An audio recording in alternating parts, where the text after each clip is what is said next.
Yeah, so I've got $1,000 worth of restorations here, rusted knives. I'm sure if they were brand new, they'd be worth many times that. But this is what you get for $1,000 when you hang out with me too much. I actually reached out to a friend in Japan and I said, hey, I need some knives to restore. And he said, what kind of knives? I said, just send me a bunch of old Japanese knives. A package came last night. I actually didn't even know what it was. I wasn't sure who it's from. I get DHL packages all the time. But I did just open the very top and I saw a bunch of kind of knife handles and I figured I knew exactly where it's from.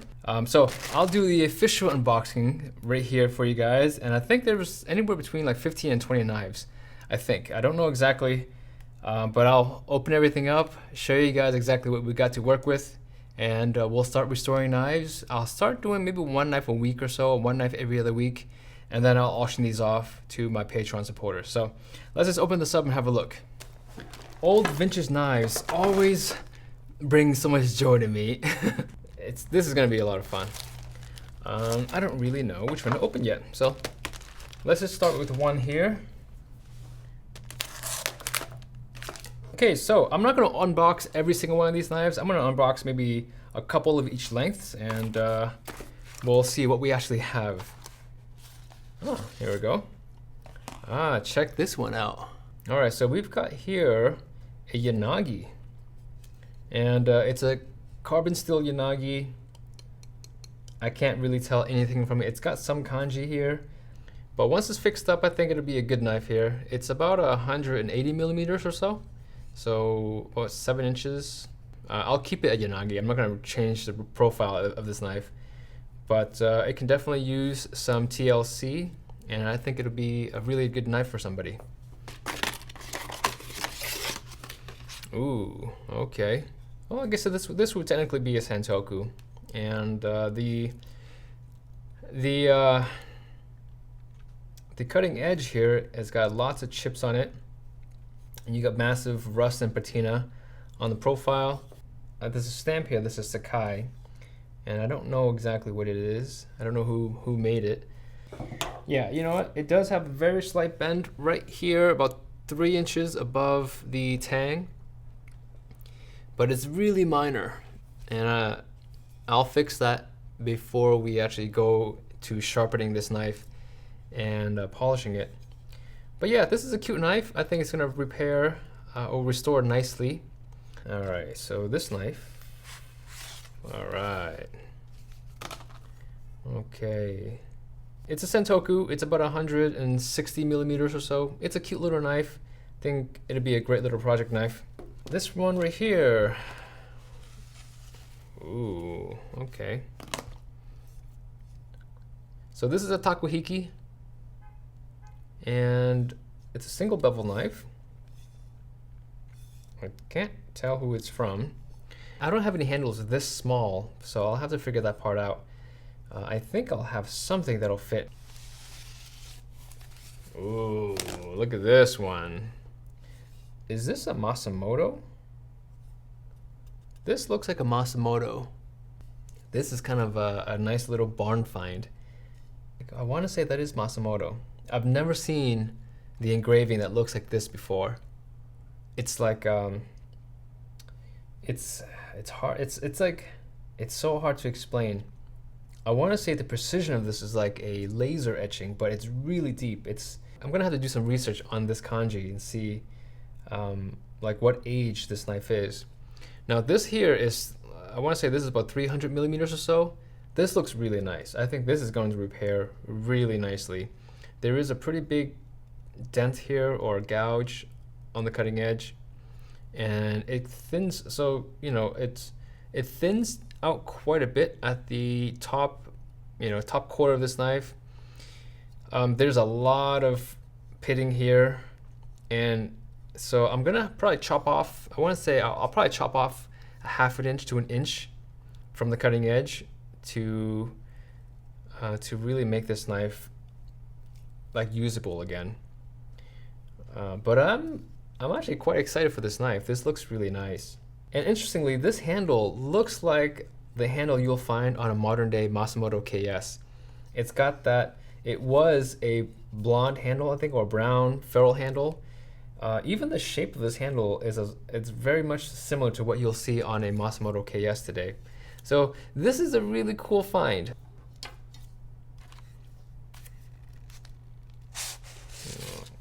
Okay. Ooh, look at this one. It's a yanagiba, single bevel yanagiba, and looks like it looks like it was or still is made from very high quality steel. And can't really tell what it is, but yeah, we got some severe rusting going on here. Yeah, so it's a little bent, so it's gonna take a little bit of time to repair. I'll straighten the blade out first before we do anything else, because if you don't straighten this blade out, you really can't sharpen it properly or polish it properly. So this will be a fun little project to work on.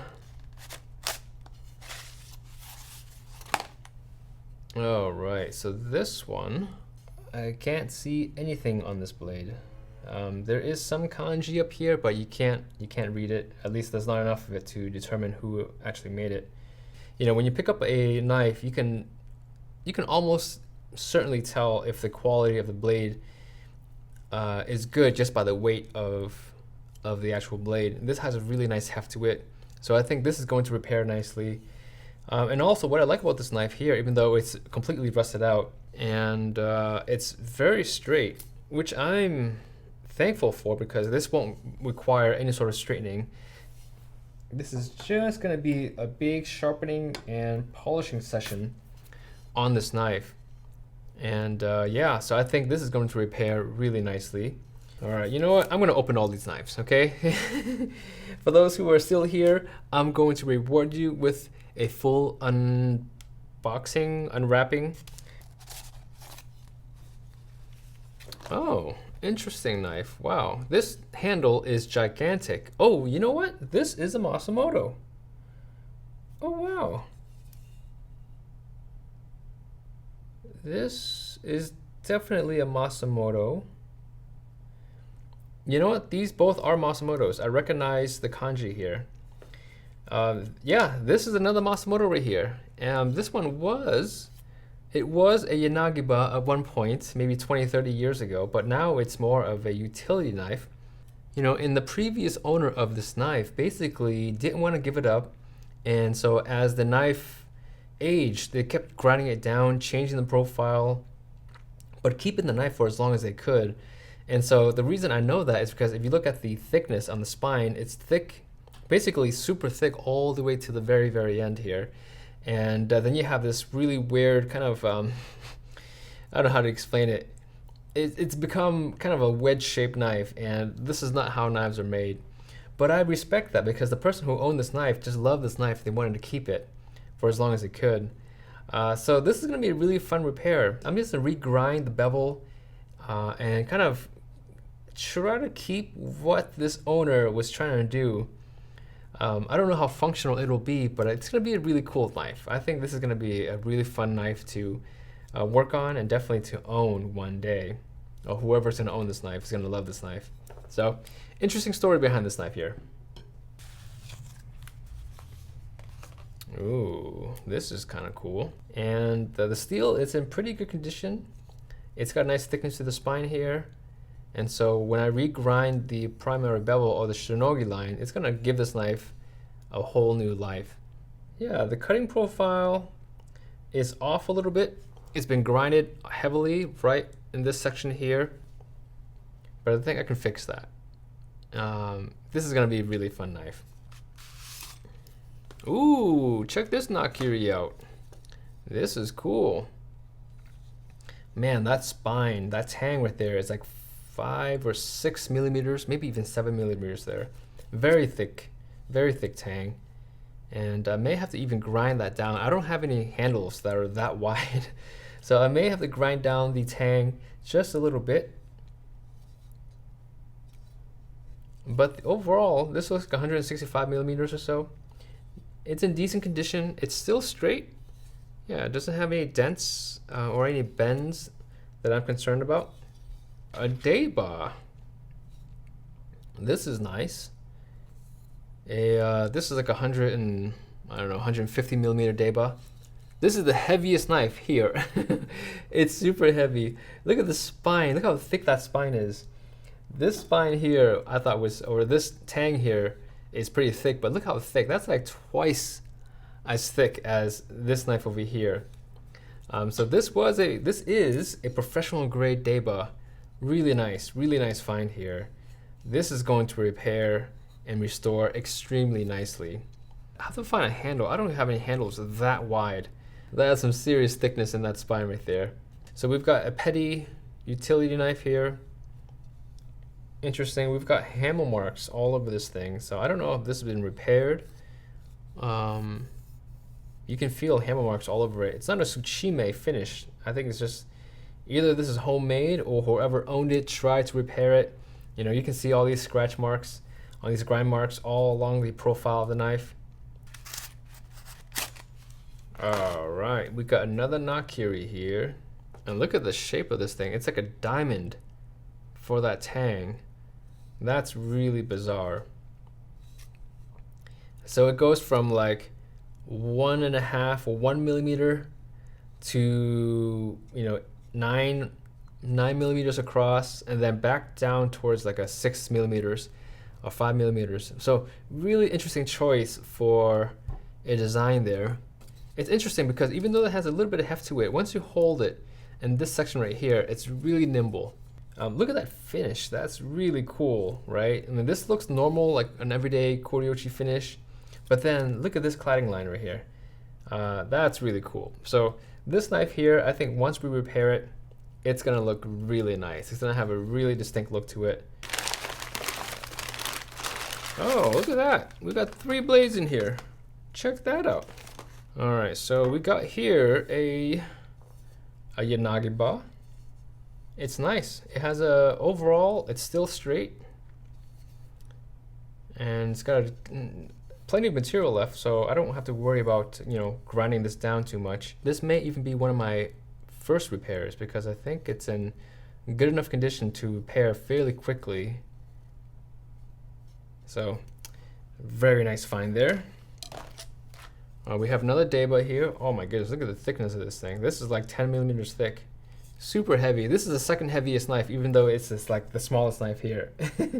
Oh, but this one's got a lot of pitting there. That's a really deep pitted section right there. So this is going to require quite a bit of grinding down. And on the back side, on the left side, or the flat side, we've got deep pitting here, deep pitting over here.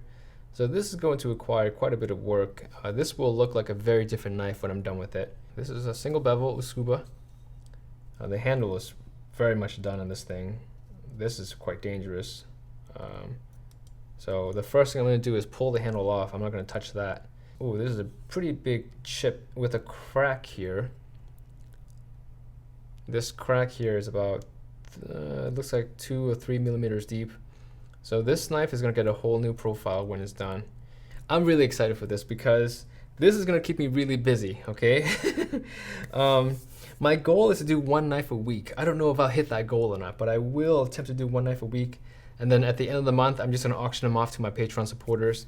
And the money that I raise from these auctions will go towards charity and to buying more knives. So I'm not going to really use them for profit. I don't really care about that part right now. I've got a bin here with knives that I need to restore. Look at this one here. And it's a beautiful, beautiful kurouchi. It's a single bevel kurouchi. And it looks like it's made of ginsan. Super, super nice steel. I told my friend I'll fix it, or I'll attempt to fix it, but look at this massive, massive gouge here. This is the result of cutting a crab. All right, so a boiled crab, whether it's boiled or not, you're not supposed to cut a crab with a kurouchi, with a single bevel knife. So he had somebody come over and cook dinner for him, or attempted to cook dinner, and she used his $1,000 knife on a crab. This is what happened. But yeah, this is gonna be a knife that I'm going to repair at some point. But yeah, I'm just gonna toss all these knives here into my repair bin. This is the bin of all knives that need to be restored.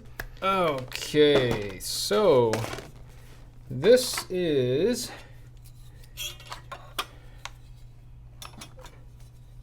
I know, I probably shouldn't do this, but I'm just lazy right now. I'm gonna go home, grab some dinner, and I'll put this over here. And then this one, oops, I'll